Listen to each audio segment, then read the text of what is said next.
First question है, John, जोनी और Jordan एक क्षेत्र में कार्य को क्रमशः 6, 12 और 24 दिन में पूरा कर सकते हैं। वे एक साथ कार्य करते हुए कार्य को कितने दिन में पूरा करेंगे? देखिए, ये है जॉन, ठीक है, और ये जॉनी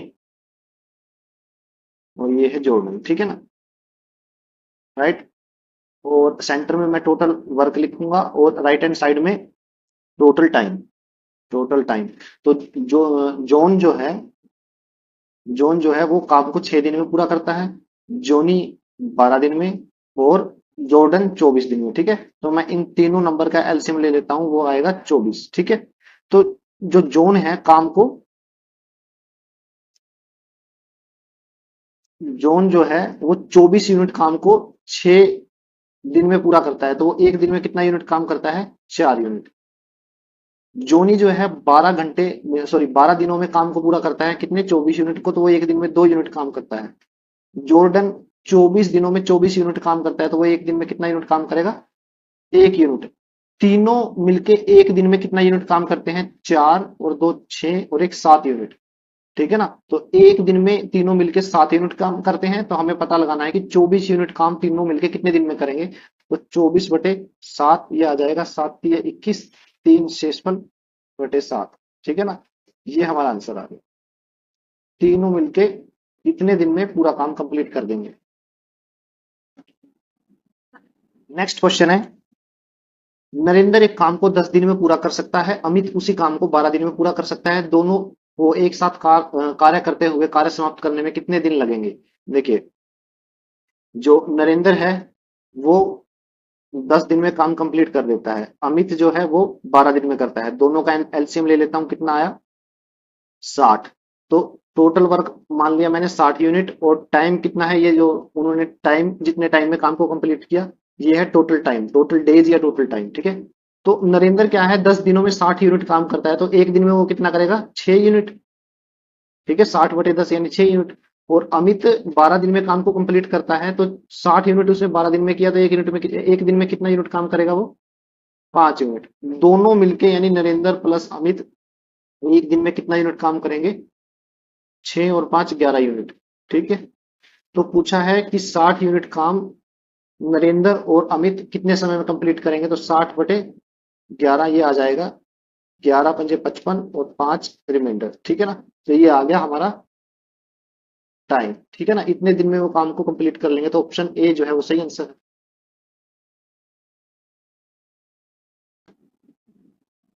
नेक्स्ट क्वेश्चन है, निम्नलिखित का मान क्या होगा? 3 दशमलव बिंदुओं तक सही निकालिए। देखिए, ये जो पहली संख्या है 160.342, ठीक है ना। फिर क्या है? 32.124, इनका डिफरेंस निकालना है, ठीक है। तो यहाँ से यानी 12 में से 4 गए 8, यहाँ पे 3 बचा, 3 में से 2 गया 1, 3 में से 1 गया 2, फिर डेसिमल, 10 में से 2 गया 8, 5 में से 3 गया 2 और 1 एज इट इज, यानी 128.218। तो ऑप्शन डी जो है वो सही आंसर है। नेक्स्ट क्वेश्चन है, what is the compound ratio of 45:75, 3:5, 51:68, 256:81, ठीक है। हमें इसका कंपाउंड रेशियो निकालना है, तो 45 और 75, 45/75 गुना 3/5 गुना 51/68 गुना 256/81, ठीक है। तो 15 पे काटेंगे, 15×3 = 45, 15×5 = 75, ठीक है। 17 पे 17×3 = 51, 17×4 = 68, ठीक है। 4 से कैंसिल होगा, 4×6 = 24, 4×4 = 16, 3 पे कैंसिल 27, फिर 3 से कैंसिल 9, फिर 3 से काटेंगे 3, ठीक है। न्यूमिनेटर में आ गया 64, डिनोमिनेटर में क्या है? 25, सॉरी 5 को 5 से गुना करेंगे 25, 25×3 = 75। तो 64/75 जो है हमारा कंपाउंड रेशियो आ गया, तो option A is the right answer. Next question है, ए बी रेशियो की वैल्यू दी गई है 3:4 और हमें इक्वेशन की वैल्यू फाइंड आउट करनी है, ठीक है ना। तो ए बी जो रेशियो में है उसको मैं लिख सकता हूँ A/B = 3/4, यानी ए की वैल्यू अगर 3 है तो बी की वैल्यू आपको 4 रखनी पड़ेगी, ठीक है। तो हमारी जो एक्सप्रेशन है वो क्या है, 5a, a की जगह मैं रख रहा हूँ 3, -3b की जगह मैं रख रहा हूँ 4, डिनोमिनेटर में क्या है 7, a की वैल्यू है 3 प्लस 2b की वैल्यू है 4। ठीक है, तो यहाँ पे क्या आएगा, 5 3 15 -3 चौक 12, डिनोमिनेटर में 7 3 21 प्लस 2 चौके 8, तो ऊपर क्या आ गया 15 -12 3, डिनोमिनेटर में 21 प्लस 8 29। ठीक है ना, तो 3/29 यानी option A is the right answer. Next question करते हैं। एक वृत्त में एक वर्ग अंकित है, जो ये वर्ग है नीले कलर का, ये ग्रीन कलर के सर्कल के अंदर है, जो एक समबाहु त्रिभुज में अंकित है। तो जो हमारा सर्कल है वो एक समबाहु त्रिभुज में, समबाहु त्रिभुज के अंदर है। यदि त्रिभुज की एक भुजा एक्स है तो वर्ग का क्षेत्रफल ज्ञात कीजिए। देखिए, सबसे पहले तो आपको अगर इस तरह की समबाहु त्रिभुज के अंदर एक सर्कल मिले और फिर सर्कल के अंदर स्क्वायर, तो इनका जो एरिया का रेशियो होता है वो क्या होता है, जो ट्रायंगल है वो 3√3 ratio area of circle by area of square 2। ठीक है, ये होता है। तो हमसे पूछा क्या गया है, वर्ग का एरिया फाइंड आउट कीजिए। ठीक है, कब, जब त्रिभुज की एक भुजा एक्स दी गई है। जो त्रिभुज है वो समबाहु त्रिभुज है, तो एरिया ऑफ ट्रायंगल निकाल सकते हैं। Area of A B C यानी समबाहु त्रिभुज का एरिया क्या होता है, √3/4, और साइड का स्क्वायर, साइड क्या है एक्स, तो एक्स का स्क्वायर, ये आ गया एरिया। और अगर मैं रेशियो से निकाल लूं एरिया ऑफ ट्रायंगल बाय इन दोनों का रेशियो ले लेता हूं, एरिया ऑफ स्क्वायर किसके इक्वल आ जाएगा, 3√3 डिवाइड में 2। ठीक है, इसको मैं उल्टा भी लिख सकता था। ठीक है, अब यहाँ पे किसकी वैल्यू गिवन है, ट्रायंगल की, √3/4 एक्स स्क्वायर, डिनोमिनेटर में क्या है एरिया ऑफ स्क्वायर बराबर है 3√3/2। ठीक है, √3 से √3 कैंसिल, 2 से काटेंगे यहाँ पे 2 आ जाएगा। तो एरिया ऑफ स्क्वायर कितना आया, एरिया ऑफ स्क्वायर, ये area of square right hand side में चला जाएगा, तो लेफ्ट हैंड साइड में क्या बचा, एक्स स्क्वायर, 3 डिनोमिनेटर में आ जाएगा यहाँ पे, तो 1/6। तो एरिया ऑफ स्क्वायर, ये एरिया ऑफ स्क्वायर कितना आ गया, 1/6 एक्स स्क्वायर। ठीक है, तो ऑप्शन जो डी है वो सही आंसर।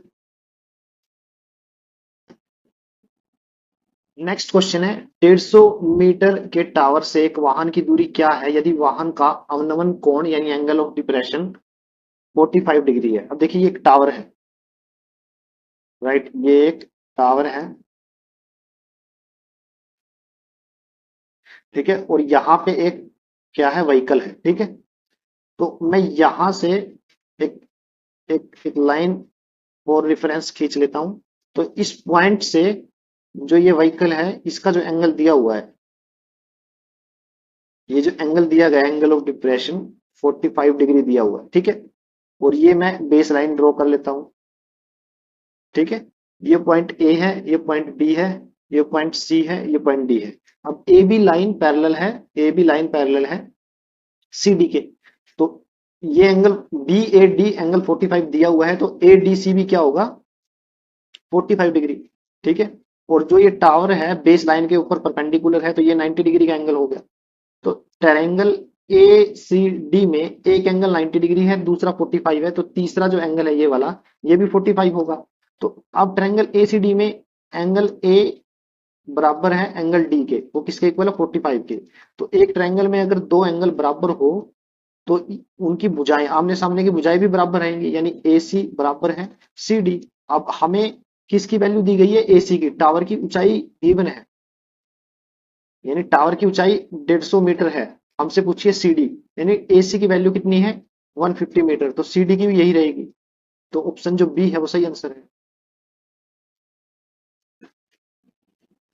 नेक्स्ट क्वेश्चन है, निम्नलिखित व्यंजक का मान ज्ञात कीजिए। अब इक्वेशन क्या है, 6 + 3, डिनोमिनेटर में 3, ये ब्रैकेट में है, -5 × 4 + 5। ठीक है, तो सबसे पहले हम क्या करते हैं, ब्रैकेट वाला जो वैल्यू है, एक्सप्रेशन है, उसको सोल्व करते हैं। तो 6 और 3 9, 9/3 कितना आ गया, 3। ठीक है, माइनस का 5 गुना, अब इस ब्रैकेट को सोल्व करते हैं, 4 और 5 कितने होते हैं, 9। ठीक है, अब बोर्ड मोस के रूल के अकॉर्डिंग सबसे पहले क्या है, डिवीजन, फिर मल्टीप्लीकेशन, फिर एडिशन और फिर सब्ट्रैक्शन, ठीक है ना।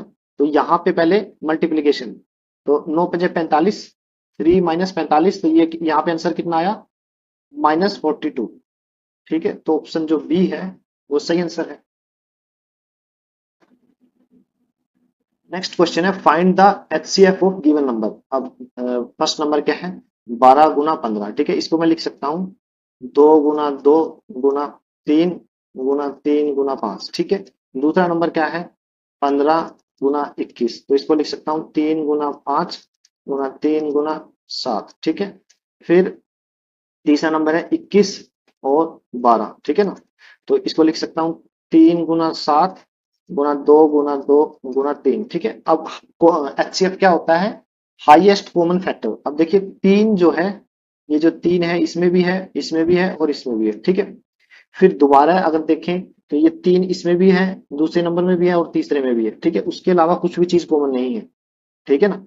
फर्स्ट में देखूं तो 7 नहीं है, ठीक है। दूसरे में 2 नहीं है, तीसरे में 5 नहीं है। तो ये अगर पहले में क्या है 3 × 3 यानी 9, दूसरे में भी यही है, तीसरे में भी यही यही है, तो एचसीएफ कितना आ गया, ए ऑप्शन। तो option A is the right answer. Next question है एक चुनाव में 37% वोट पाने वाला उम्मीदवार विजयी उम्मीदवार से 5,20,000 वोटों के अंतर से हार जाता है। उस चुनाव में दो प्रतियोगियों को मिले वोटों की कुल संख्या कितनी है। अब देखिए जो इलेक्शन हार गया है उसको कितने मिले हैं, 37%। तो जो जीता है उसको कितने मिलेंगे, 63%, ठीक है। और दोनों का डिफरेंस कितना आएगा, 63 माइनस 37, तो ये आ जाएगा 26%, ठीक है। हमें 26% की वैल्यू कितनी दी हुई है, 5,20,000, ठीक है। तो यहां से 1% की वैल्यू कितनी आएगी, 26 गुना 52, 1 2 3 4, यानी 20,000। 1% की वैल्यू है 20,000। तो हमें 100% की वैल्यू फाइंड आउट करनी है, यानी 100% की कितनी वैल्यू है। क्योंकि हारने वाले को 37% मिले और जीतने वाले को 63, टोटल हो गया 100%। तो टोटल की वैल्यू पूछी है, तो 100% की क्या रहेगी, 100 से मल्टीप्लाई कर, तो ये आ गया 20 लाख वोट। तो ऑप्शन जो डी है वो सही आंसर। नेक्स्ट क्वेश्चन है what is the value of this expression, ठीक है ना। ये हमारे पास नंबर दिया हुआ है 4 प्लस √2, डिनोमिनेटर में क्या है √2 + 1, ठीक है। इसकी वैल्यू फाइंड आउट करनी है। तो हम क्या करेंगे, रेशनलाइजेशन करेंगे, √2 - 1, डिनोमिनेटर में √2 - 1, ठीक है। अब देखिए नीचे क्या है, √2 + 1, √2 - 1, तो ये यहाँ पे हम फॉर्मूला यूज करेंगे a + b into a - b का, ठीक है। ये किसके इक्वल होता है, a² - b², ठीक है। तो डिनोमिनेटर में क्या आ जाएगा, √2 का स्क्वायर कितना होता है 2 और 1 का स्क्वायर 1, ठीक है। और न्यूमिनेटर में देखेंगे √2 की गुना करेंगे 4 से, 4 √2, और फिर √2 की √2 के साथ गुना, मतलब इसका 2 आ जाएगा। फिर 1 की 4 के साथ -4, और 1 की √2 के साथ गुना -√2, ठीक है। तो यहां से हम देखेंगे 4 √2 -√2 यानी 3 √2, और यहाँ पे कितना आ जाएगा -2, और डिनोमिनेटर में क्या था 2 - 1 1, तो ये आंसर आ गया। तो सेकंड ऑप्शन हमारा सही आंसर। नेक्स्ट क्वेश्चन है what is the ratio of volume of two sphere, यानी दो स्फीयर की वॉल्यूम का रेशियो क्या होगा, where the curved surface area are in the ratio 1:4, ठीक है। हम मान लीजिए कि जो फर्स्ट स्फीयर है उसकी वॉल्यूम V1 है और दूसरे स्फीयर की जो वॉल्यूम है V2 है, ठीक है। इनका हमें वॉल्यूम का रेशियो फाइंड आउट करना है, ठीक है। जबकि दिया क्या है, surface area of first sphere और surface area of second sphere, ठीक है। इसका हमें रेशियो दिया है, ये क्या है 1:4, ठीक है। मैं मान लेता हूं फर्स्ट स्फीयर की जो रेडियस है वो है R1 और जो दूसरा स्फीयर है उसकी रेडियस है R2। तो हमें याद क्या रखना है, इन रेडियस के स्क्वायर का रेशियो, ठीक है, एक्चुअल में सरफेस एरिया का रेशियो होता है, ठीक है ना। ये हमारी फर्स्ट इक्वेशन है। दूसरा याद क्या रखना है, रेडियस के क्यूब का रेशियो, ये एक्चुअल में किसका रेशियो होता है? वॉल्यूम का रेशियो, ठीक है ना, ये सेकंड इक्वेशन है। ठीक, अब देखिए फर्स्ट इक्वेशन में देखें तो R1 का स्क्वायर इसकी वैल्यू कितनी दी गई है? 1, और R2 का स्क्वायर इसकी वैल्यू कितनी दी गई है? 4, ठीक है, क्योंकि ये रेशियो गिवन है हमें, राइट। तो 1 को मैं लिख सकता हूं 1 का स्क्वायर, और 4 को मैं लिख सकता हूं 2 का स्क्वायर, ठीक है। इसको इक्वेशन नंबर 3, इक्वेशन नंबर 3 मतलब आपको समझाने के लिए, तो 1 और 3 को कंपेयर करूं तो R1 की वैल्यू क्या आ रही है हमारे पास? 1, और R2 की वैल्यू क्या आ रही है हमारे पास? 2। ये R1 और R2 की वैल्यू इक्वेशन नंबर 3 में आप रखेंगे तो क्या आएगा हमारे पास? 1 का क्यूब रेशो 2 का क्यूब, ठीक है। तो हमारे पास जो वॉल्यूम का रेशियो था वो कितना आया? 1 का क्यूब 1 और 2 का क्यूब 8। तो स्फीयर की वॉल्यूम का रेशियो क्या आ गया? 1:8। तो ऑप्शन सी सही है। नेक्स्ट क्वेश्चन है, x प्लस 1/x की वैल्यू 2 गिवन है, और x square plus 1/x square की वैल्यू फाइंड आउट करनी है। देखिए x प्लस 1/x की वैल्यू अगर मैं मान लेता हूं a है, तो फॉर्मूला क्या है? x square plus 1/x square की वैल्यू क्या रहेगी? a square minus 2। और यहाँ पे a की वैल्यू क्या गिवन है? a की वैल्यू हमें गिवन है 2, ठीक है। बस यहाँ पे हम x square plus 1/x square की वैल्यू कैसे निकालेंगे? a की वैल्यू पुट कीजिए यहाँ पे, 2 का स्क्वायर माइनस 2, तो यहाँ पे क्या है? 4 माइनस 2 इज इक्वल टू 2। तो यानी x square plus 1/x square की वैल्यू क्या है? 2। ऑप्शन जो डी है वो सही आंसर है। नेक्स्ट क्वेश्चन है, what is the sum of these numbers? ठीक है ना, हमें इनका सम निकालना है। तो ये तो बिल्कुल सिंपल है, 1/3 प्लस 4/3 प्लस 3/4, ठीक है। तो एलसीएम क्या आ जाएगा इनका? तो एलसीएम आ जाएगा 3 और 4 का एलसीएम क्या रहता है? 12। तो यहाँ पे क्या आएगा? 3 चौक 12, तो यहाँ पे 4 आ जाएगा। 3 चौक 12, 4 की 4 के साथ गुना 16, 4 तिया 12, 3 की 3 के साथ गुना 9। तो ये कितना आ गया? 4 और 16 20, 20 और 9 29/12। तो ऑप्शन जो बी है वो सही आंसर है। नेक्स्ट क्वेश्चन है, √2916 की वैल्यू दी गई है 54, और हमें इसकी वैल्यू फाइंड आउट करनी है, ठीक है। तो मैं इस इक्वेशन को थोड़ा सा और इजी कर लेता हूं, इस नंबर को। तो 2916 डेसिमल हटाऊंगा तो डिनोमिनेटर में 100, प्लस फिर इसको कर लेता हूं मैं 2916 डिनोमिनेटर में 10,000, प्लस यहाँ पे क्या आ जाएगा? 2916 डिनोमिनेटर में कितना आएगा? 60, 1 2 3 4 5 6, ठीक है। और यहाँ पे कितना आ जाएगा? 2916 डिनोमिनेटर में कितना है? 80, 1 2 3 4 5 6 7 8, ठीक है। अब इसको सोल्व करते हैं। 2916 का जो अंडर रूट है वो कितना है? 54, और 100 का अंडर रूट कितना रहेगा? 10। यहाँ पे देखिए आप 54, और अंडर रूट कितना रहेगा? 100, प्लस ऊपर 54, नीचे क्या रहेगा? 1000, ठीक है। ऊपर फिर 54, नीचे क्या रहेगा? 10,000, ठीक है। तो इसको अगर मैं डेसिमल में रखूं तो 5.4 प्लस 0.54 प्लस 0.054 प्लस 0.0054, ठीक है। तो ऐड करना बिल्कुल आसान है। ये मैंने थोड़ा सा एक्सप्लेन करने के लिए इसको थोड़ा बड़ा कर दिया। ये इस स्टेप की कोई खास जरूरत नहीं थी, आप डायरेक्टली कर सकते हो। और इसकी भी कोई जरूरत नहीं है, आप डायरेक्ट स्टेटमेंट को देख के डायरेक्ट थर्ड स्टेप पे डायरेक्ट आ सकते हो, ठीक है ना। तो अब आप ऐड करिए इसको। पहला नंबर क्या है? 5.4, दूसरा क्या है? 0.54, तीसरा है 0.054, चौथा है 0.0054, ठीक है। तो ये कितना आ गया? 4999.5, यानी 5.99995। सॉरी, यहाँ पे 4 आएगा, ये 4 आएगा, ठीक है ना, ये 1 नहीं है, ठीक है, 4। तो 5.99994 हमारा आंसर आ गया। ऑप्शन बी जो है वो सही आंसर है। नेक्स्ट क्वेश्चन है, बिग मार्ट कार्ड से भुगतान पर 5% की छूट दे रहा है। अंकित मूल्य लागत मूल्य से कितना प्रतिशत अधिक होना चाहिए ताकि 10% का लाभ हो? ठीक है। तो अब यहाँ पे देखिए, जो मार्क प्राइस है, ठीक है, उस पे कुछ ना कुछ छूट मिल रही है। छूट मिलने के बाद उसको बेचा गया है, यानी सेलिंग प्राइस, ठीक है। अब सेलिंग प्राइस से वो चीज कुछ ना कुछ किसी ना किसी अमाउंट में हमने खरीदी भी होगी, ठीक है ना। तो अकॉर्डिंग टू स्टेटमेंट क्या है कि मार्क प्राइस पे कितने परसेंट की छूट मिल रही है, 5% की, ठीक है। और बोला गया है कि मार्क प्राइस पोस्ट प्राइस से कितना प्रतिशत अधिक होना चाहिए जिससे प्रॉफिट कितने परसेंट का हो, 10% का, ठीक है। तो सबसे पहले हम देखते हैं जो मार्क प्राइस पे 5% की छूट है, तो 5% किसके इक्वल होता है, 1/20 के, ठीक है।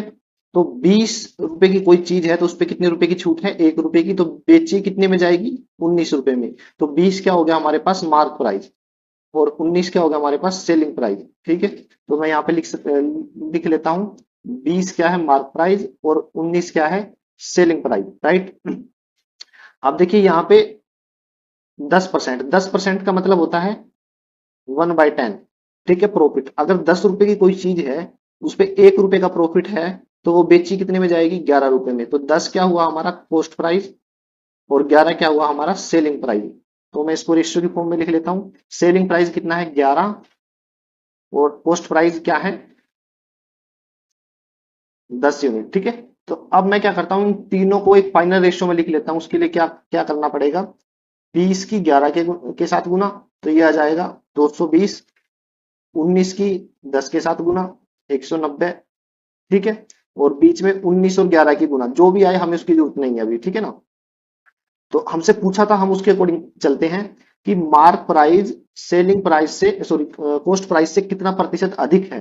तो यहाँ पे आप देख सकते हो दोनों का डिफरेंस कितना है, 30 यूनिट, ठीक है, 30 यूनिट है। तो 30 यूनिट अधिक है किसके ऊपर, कॉस्ट प्राइस के ऊपर, यानी 190 इंटू 100, ठीक है। तो इसको सोल्व करेंगे, 0 से 0 कैंसिल, 300/19 कितने में आ गया, 19 एकम 19, 19×5 5 15 यहाँ पे शेष बचा और यहाँ पे 19 से डिवाइड किया था, तो 15 सही, 15/19 जो है हमारा आंसर आ गया। तो ऑप्शन जो डी है वो सही आंसर है। नेक्स्ट क्वेश्चन है, सीता एक होटल को 20 दिनों में साफ कर सकती है, रीटा उसी होटल को 30 दिनों में साफ कर सकती है। होटल को एक साथ साफ करने में उन्हें कितने दिन का समय लगेगा। देखिए सीता जो है वो होटल को 20 दिनों में साफ करती है, यहाँ हमारा टोटल टाइम है, ठीक है। और रीटा जो है वो होटल को 30 दिनों में साफ करती है, ठीक है। मैं दोनों का एलसीएम ले लेता हूँ, तो एलसीएम क्या आएगा दोनों का 60, ठीक है। तो 60 यूनिट हमारा एलसीएम आ गया, ये क्या होता है टोटल वर्क, ठीक है।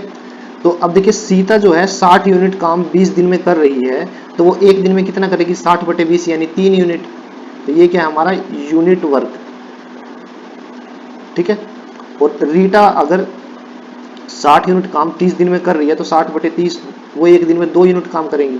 पूछा है कि होटल को एक साथ साफ करने में कितने दिन का समय लगेगा। देखिए रीटा और सीता दोनों एक दिन में कितना काम करते हैं, कितना यूनिट काम करते हैं, 3 और 2 5 यूनिट, ठीक है। तो हमसे टाइम पूछा है कि कितने समय में वो सारा काम कर लेंगे, कितना काम है 60 यूनिट, तो 60 यूनिट बाय 5, ठीक है।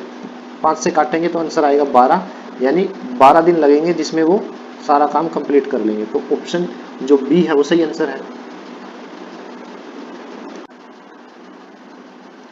नेक्स्ट क्वेश्चन है, बिंदु ए बी और सी केंद्र ओ वाले एक वृत्त पर स्थित है। तो मैंने एक सर्कल ड्रॉ किया,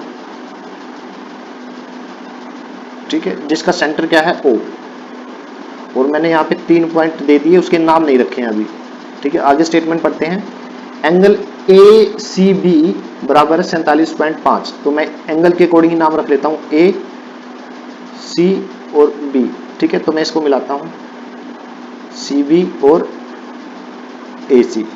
तो एंगल ये है, angle A C B 47.5 degree दिया हुआ है। लघु ए बी पर एंगल ए ओ बी क्या है, यानी ये जो एंगल है ए ओ बी, यानी मैं मिलाता हूं इसको ए ओ और ओ बी, यानी ये वाला जो एंगल है एंगल ए ओ बी, ये हमें फाइंड आउट करना है, राइट। तो इसके लिए भी एक फॉर्मूला होता है डायरेक्ट, आप उसको याद रखिए कि अगर ये जो एंगल है ए सी बी, अगर इसकी वैल्यू x है तो सेंटर पे जो एंगल बनेगा वो इसका क्या बनेगा, डबल 2x।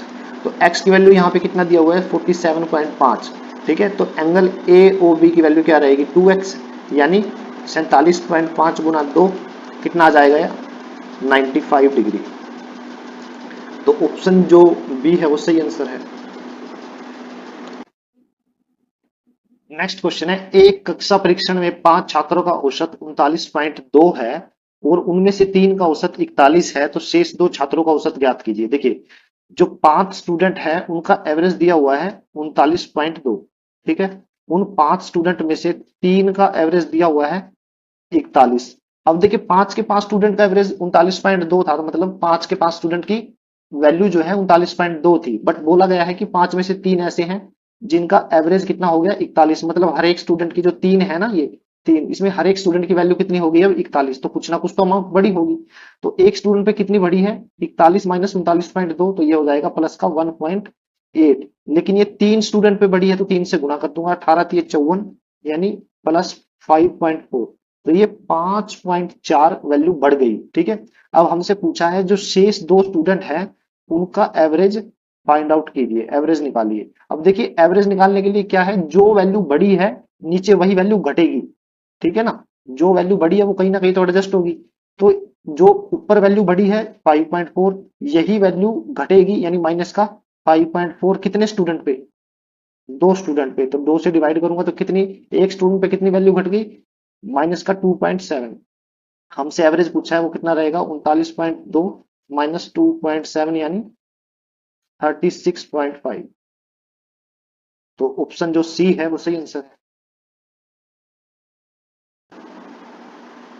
नेक्स्ट क्वेश्चन है, यदि ट्रेन 45 किलोमीटर पर घंटा की गति से चलती है तो 4 घंटे में ट्रेन कितने खंभों को पार करेगी, ठीक है।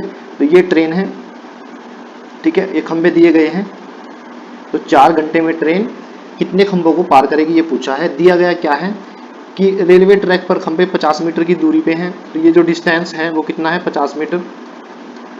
और ट्रेन अपनी यात्रा की शुरुआत में एक खंभे को पार करती है, यानी शुरू में एक खंभे को वो पहले ही पार कर लेती है, मतलब एक खंभा तो वो पार कर चुकी है, ठीक है। तो पता करना है टोटल कितने खंभे को पार करेगी 4 घंटे में। तो हमें स्पीड कितना दिया हुआ है 45 किलोमीटर पर हावर, किलोमीटर को मैं मीटर में कन्वर्ट करूंगा तो 1000 से गुना करना पड़ेगा, तो ये कितना हो जाएगा 1000, यानी 45,000 किलोमीटर का क्या हो गया मीटर पर हावर, ठीक है। यानी 1 घंटे में ट्रेन ने कितनी दूरी तय की 45,000, ठीक है, मीटर। और टोटल कितना समय बोला गया है 4 घंटे, तो 4 घंटे में कितना दूरी तय करेगी 45,000 गुना 4, ठीक है। हमसे पूछा है कि ट्रेन ने जब इतनी दूरी तय की यानी 4 घंटे में, तो उसने कितने खंभों को पार किया। तो दूरी कितनी है 45,000 गुना 4, और एक खंभे से दूसरे खंभे के बीच की दूरी कितनी है 50, तो 50 से डिवाइड करेंगे, 0 से 0 कैंसिल, 5 नहीं में 45, 900, 900 गुना 4 कितना आ गया 3600। यानी जो ये टोटल डिस्टेंस थी 45,000 गुना 4 मीटर, इतनी दूरी को तय करते वक्त उसने कितने खंभे को पार किया 3600, और एक खंभा वो पहले ही पार कर चुकी थी यात्रा की शुरुआत में। तो टोटल कितने खंभे पार किए, कितने पार की 3601, ठीक है। तो ऑप्शन जो डी है वो सही आंसर है। नेक्स्ट क्वेश्चन है, कितने प्रतिशत वार्षिक साधारण ब्याज की दर पर एक राशि 5 वर्षों में मूल राशि का 8/5 हिस्सा हो जाएगी। यानी मूल राशि का कितना हिस्सा है 8/5। इसका क्या मतलब है कि अगर मैं 5 को मूल राशि मानूं, ठीक है ना, मूल राशि, ठीक है, तो वो पूछा है किस रेट से वो 5 से 8 हो जाएगी, ठीक है ना। 5 से 8 होने पे कितने का इंक्रीज है 3 का, ठीक है, 3 यूनिट का, कितने सालों में 5 ईयर में, ठीक है। तो 5 ईयर में इंक्रीज कितना है मूल राशि से, फाइनल जो अमाउंट है 8, तो कितने का इंक्रीज हुआ 5 साल में इंक्रीज हुआ 3 रुपए का, या 3 यूनिट लिख लीजिए 3 यूनिट का, ठीक है। क्योंकि हमको बोला गया था कि कितने रेट से 5 वर्षों में जो अमाउंट है मूल राशि का 8/5 हो जाएगा। 8/5 का मतलब अगर 5 मूल राशि है तो 8 क्या हो जाएगी फाइनल अमाउंट, ठीक है। इंक्रीज कितने का 3 यूनिट का 5 साल में, तो एक ईयर में कितना आएगा 3/5 यानी 0.6 यूनिट, ठीक है। हमें रेट निकालना है, रेट कैसे आएगा, रेट निकालना है परसेंटेज में, तो 0.6 का इंक्रीज, ठीक है। अमाउंट क्या थी हमारी 5 × 100, ठीक है। डेसिमल हटाऊंगा तो डिनोमिनेटर में कितना आ जाएगा 10, 0 से 0 कैंसिल, 5 दूनी 10, 12%। तो ऑप्शन जो सी है वो सही आंसर है।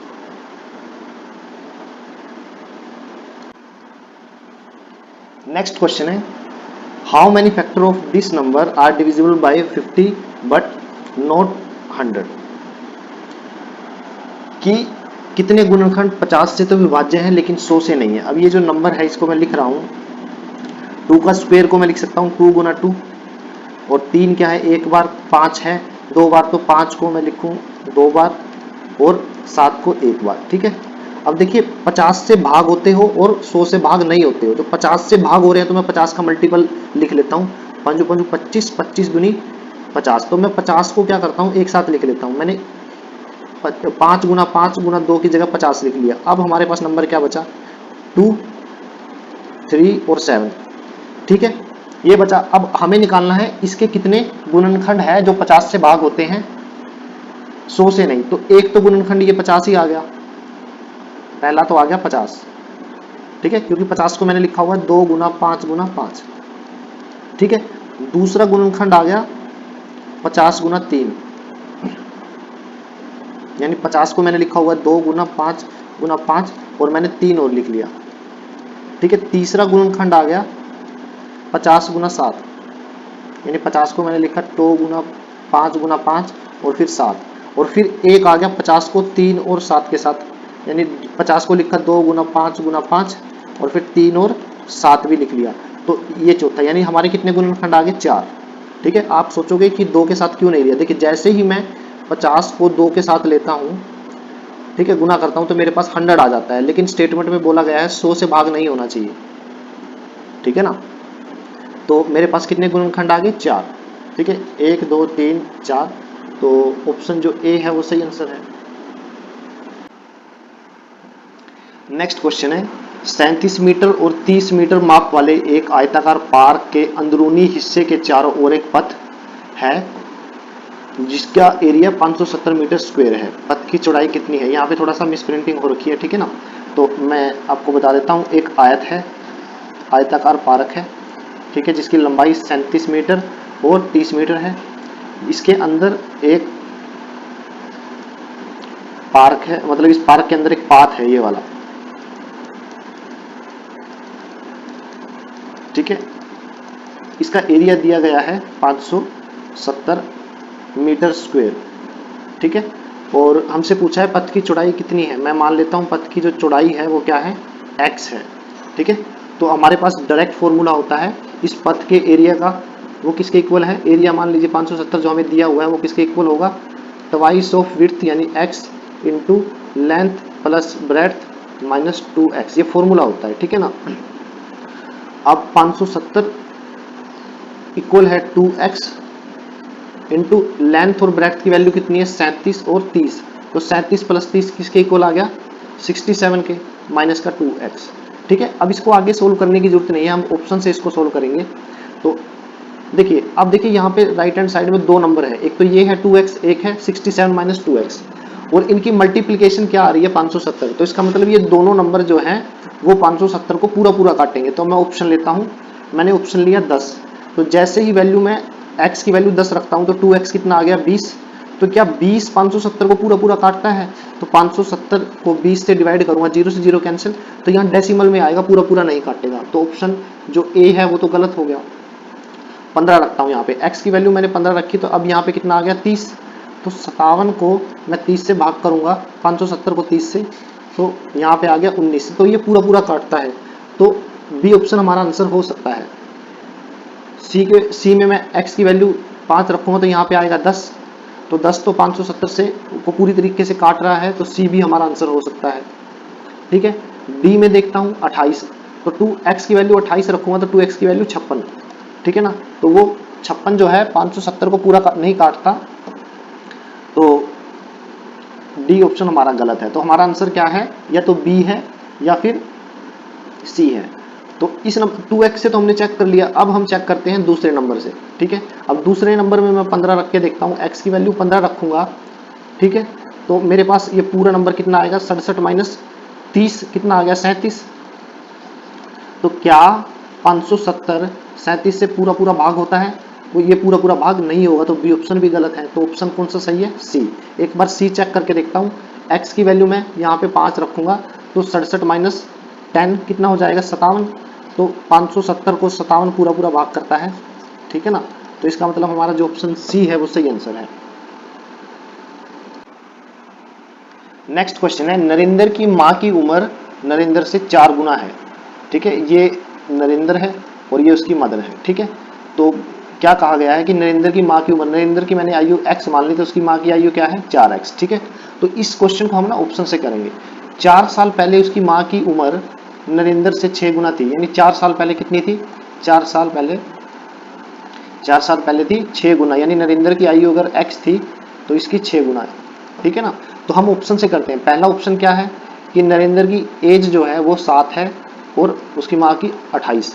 तो 7 चौके 28, 4 गुना तो है ये, ठीक है। तो पहली कंडीशन जो 4 गुना दी गई है वो ठीक है। अब फिर दूसरी कंडीशन में क्या है? 4 साल पहले, तो मैंने 4 साल घटा दिया यहाँ पे, तो कितना आया? 3, और यहाँ पे 4 साल घटाया तो 24, ठीक है ना। तो क्या ये 6 गुना है?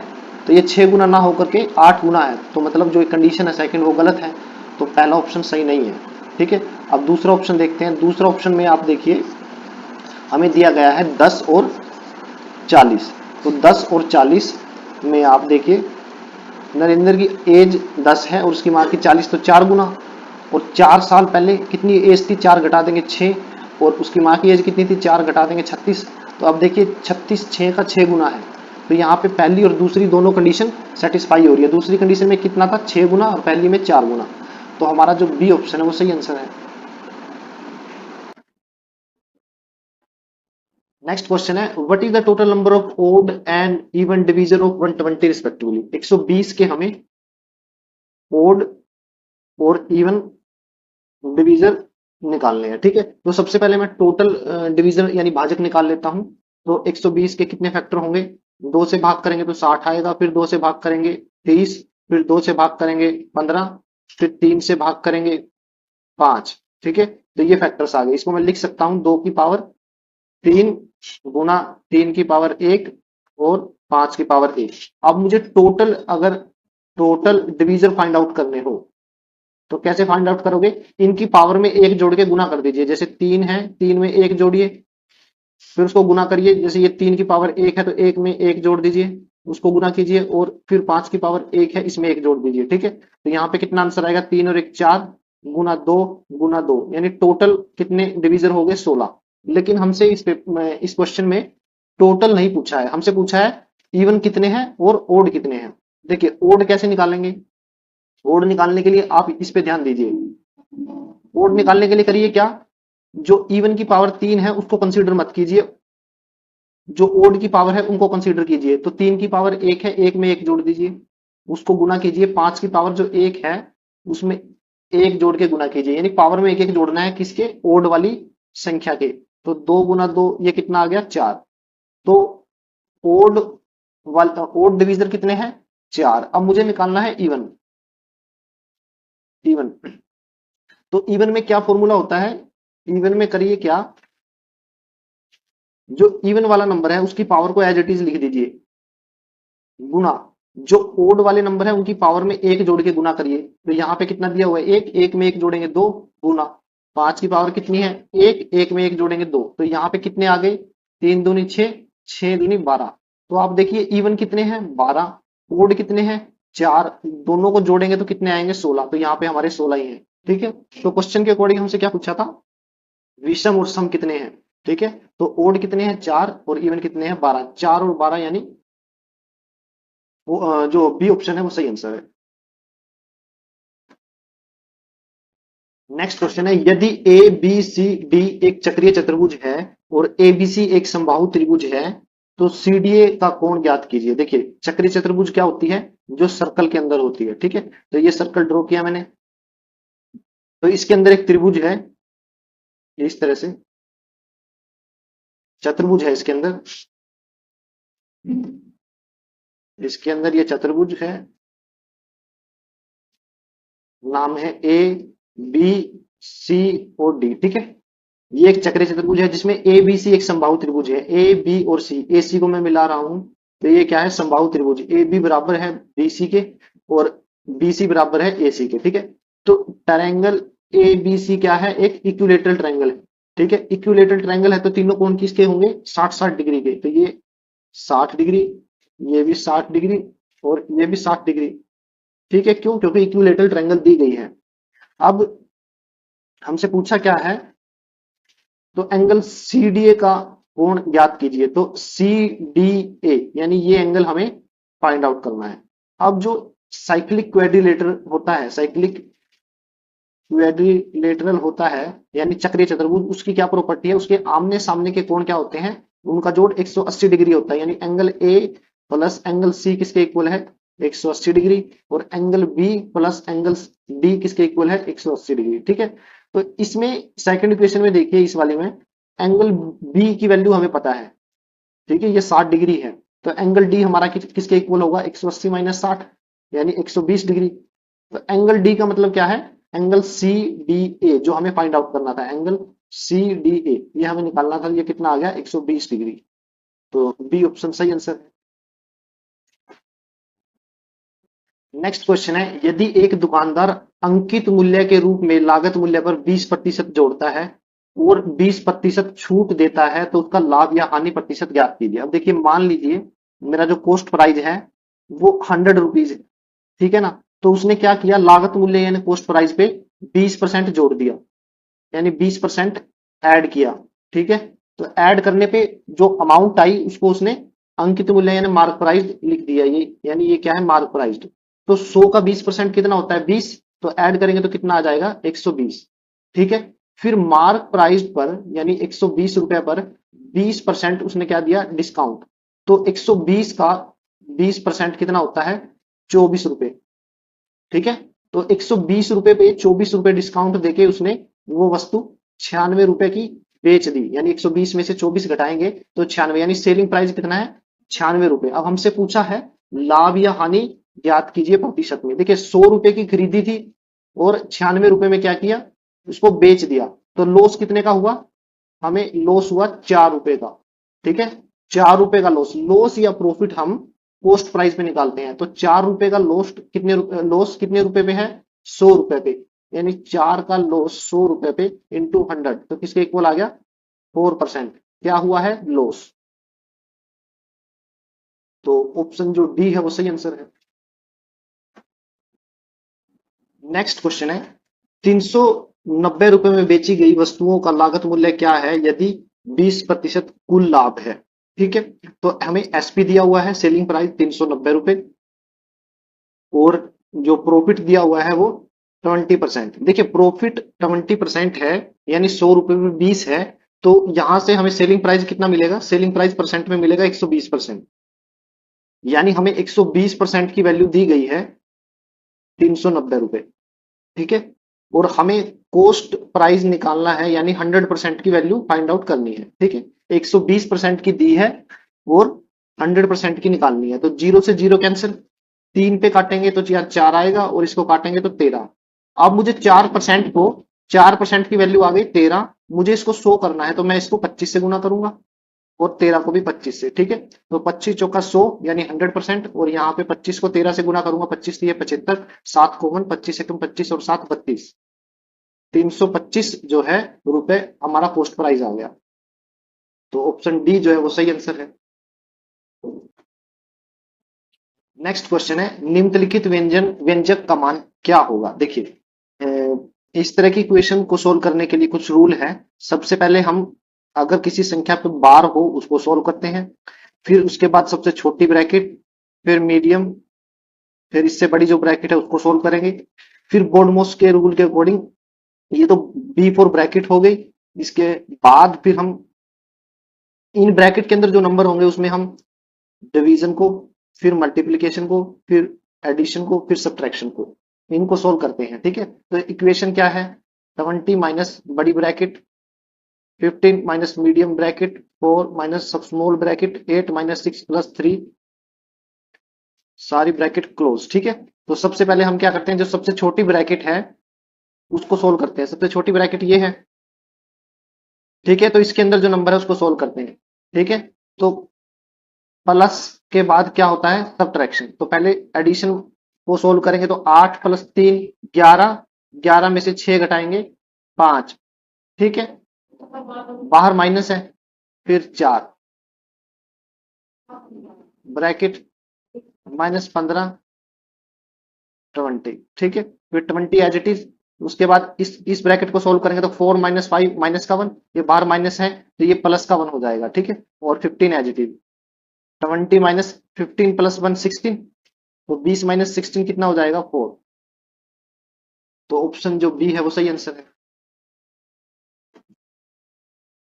नेक्स्ट क्वेश्चन है the angle of elevation of a lamp post change from 30 degree to 60 degree when a person walk 30 meter toward it, find the height of the lamp post. देखिए ये लैम्प पोस्ट है जिसकी कुछ ना कुछ height है, ठीक है, और ये हमारी बेस लाइन है, यहां पे एक पर्सन है, यहां से लैम्प पोस्ट का एंगल ऑफ एलिवेशन कितना है 30 डिग्री, ठीक है। जब ये पॉइंट मैंने मान लिया ए, जब कोई वही व्यक्ति ए से बी पॉइंट पे जाता है, ठीक है, तो एंगल ऑफ एलिवेशन जो है वो 30 से बढ़ के कितना हो जाता है 60 डिग्री, ठीक है, और ए से बी की डिस्टेंस दी गई है कितनी 30 मीटर, यानी ए बी गिवन है 30 मीटर, ठीक है। इस और हमें फाइंड आउट क्या करना है, एच की वैल्यू फाइंड आउट करनी है। देखिए ये एक स्पेशल केस है, ठीक है, एप्लीकेशन ऑफ ट्रिग्नोमेट्री, ठीक है।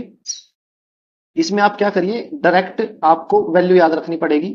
जब इस तरह का आपके पास स्पेशल केस हो कि एंगल 30 डिग्री और 60 गिवन हो, ठीक है, तो आपको याद क्या रखना है, हाइट रहेगी √3, ठीक है, और ये पॉइंट मैंने सी मान लिया, सी बी की वैल्यू रहेगी 1 यूनिट और ए बी की वैल्यू क्या रहेगी 2 यूनिट, ठीक है, यानी ए बी की वैल्यू क्या रहेगी 2 यूनिट,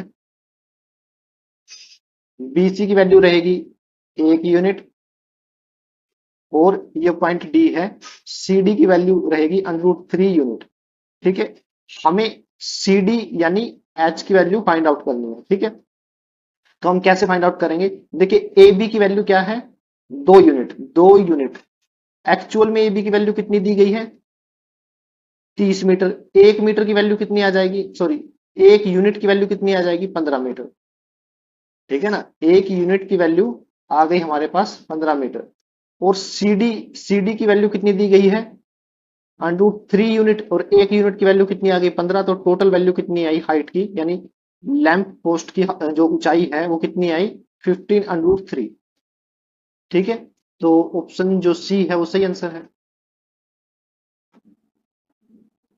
नेक्स्ट क्वेश्चन है arrange the flowing number in their increasing order, बढ़ते क्रम में हमें नंबरों को लिखना है। तो देखिए माइनस में जो सबसे छोटी वैल्यू है वो ये है,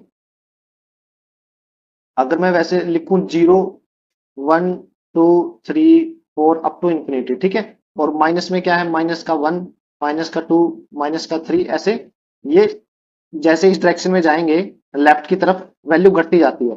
अब माइनस का 0.96 माइनस का 0.64 से छोटा है, तो पहले मैं लिखता हूं 0.96, फिर इसके बाद आएगा 0.64, फिर पॉजिटिव वैल्यू में सबसे छोटी कौन सी है 0.24, फिर इससे बड़ी है 0.58, फिर उससे बड़ी है 0.86, ठीक है ना। तो कौन से ऑप्शन में दिया गया है, ऑप्शन जो डी है, यानी ये फर्स्ट, ये फोर्थ, ये थर्ड, ये 5, ये 2, यानी ऑप्शन जो डी है वो सही आंसर। नेक्स्ट क्वेश्चन है एक माँ अब अपनी बेटी से 3 गुना बड़ी है, ठीक है ना, ये डॉटर है, ये मदर है, ठीक है। मान लीजिए डॉटर की एज है ए वर्ष, ठीक है, तो उसकी माँ की एज कितनी होगी 3 गुना यानी 3a। 5 वर्ष पहले वह अपनी बेटी से 4 गुना बड़ी थी, 5 वर्ष पहले, यानी डॉटर 5 वर्ष पहले कितनी थी a-5, यानी अब वो ए वर्ष की है तो 5 वर्ष पहले a-5, और एम यानी मदर 5 वर्ष पहले कितनी एज की थी 3a-5। अब ये बोला है कि जो मदर की एज है वो डॉटर की एज का 4 गुना है, यानी a-5 ये डॉटर की एज है, उसको मैं अगर 4 से गुना करूंगा तब जाके वो मदर की एज के बराबर आएगा, ठीक है। तो पूछा है पुत्री की वर्तमान आयु ज्ञात कीजिए, यानी ए की वैल्यू पूछी है। तो यहां से सोल्व करेंगे, 4 को अंदर गुना करूंगा 4a, माइनस का 20, that is equal to 3a minus 5। ठीक है, 3a लेफ्ट साइड में आएगा तो 4a माइनस 3a, और राइट हैंड साइड में ये 20 राइट हैंड साइड में जाएगा प्लस का हो जाएगा, -5 यानी 15 आ गया। ठीक है, ए की वैल्यू क्या आ गई 15। तो ऑप्शन जो डी है वो सही आंसर है। नेक्स्ट क्वेश्चन है, the flowing graph shows the sale made by two companies A and B over 7 year. ठीक है, 7 साल में दो कंपनी की सेल्स को ये ग्राफ दिखाता है। Answer the question below based on the graph. ठीक है, तो क्वेश्चन क्या है, in which year was the difference between the sales made by company A and that made by B the list. देखिए, दो कंपनी है, जो नीले कलर की जो लाइन है वो ए कंपनी है, और रेड कलर की जो लाइन है वो बी कंपनी है। हमें ये दिखाना है कि किस वर्ष में दोनों कंपनियों की जो सेल्स है उनका डिफरेंस सबसे कम है। ठीक है, तो मैं 2000 में देखता हूं, कंपनी जो बी है और ए है उनका डिफरेंस कितना है, 40 माइनस 20 यानी 20 आ गया, डिफरेंस 20 है। 2001 में कितना डिफरेंस है यहाँ पे 40, 2002 में कितना है 10, 3 में कितना है 2003 में 10, और 2004 में भी 10, और 5 में कितना है ये भी 10 है। ठीक है, 6 में देखिए दोनों सेम पॉइंट पे है, तो डिफरेंस कितना आ जाएगा 0। तो हमसे हमें सबसे कम पूछा था कि किस ईयर में सबसे कम डिफरेंस है, तो ऑप्शन जो ए है वो सही आंसर है। नेक्स्ट क्वेश्चन है, the flowing pie chart shows the percentage distribution of the various expenses incurred in selling A electric bulb. देखिए, एक इलेक्ट्रिक बल्ब में कितने तरह के एक्सपेंसेस हैं वो दिखाया गया है, जैसे कि मोल्डिंग करने में 20% है, बल्ब की पैकेजिंग में 10% खर्च आया, मार्केटिंग में 20%, कॉपीराइट जो इशू था उसमें कॉपीराइट से रिलेटेड 15%, ग्लास के ऊपर खर्च आया 10%, और मेल्टिंग में 25% का खर्च आया। ठीक है, तो answer the question given below based on the pie chart. ठीक है, तो इस पाई चार्ट के आधार पे हमें क्या करना है, क्वेश्चन का आंसर देना है। तो क्या है, if for a certain quantity of bulb, bulb की कुछ क्वांटिटी है, the manufacturer incurs ₹28,400 as moulding cost, कि बल्ब की कुछ क्वांटिटी बनाने में जो मैन्युफैक्चरिंग कॉस्ट है, मैन्युफैक्चरिंग किसका, मोल्डिंग का 28,400 है, तो बताइए कॉपीराइट एक्सपेंस कितना है। देखिए, 28,400 का मतलब क्या हुआ, मोल्डिंग कॉस्ट यानी 20%, यानी 20% का मतलब 20% की वैल्यू दे दी 28,400। ठीक है, और हमसे पूछा है कॉपीराइट का कॉस्ट कितना है, यानी 15% की हमें वैल्यू पूछी है।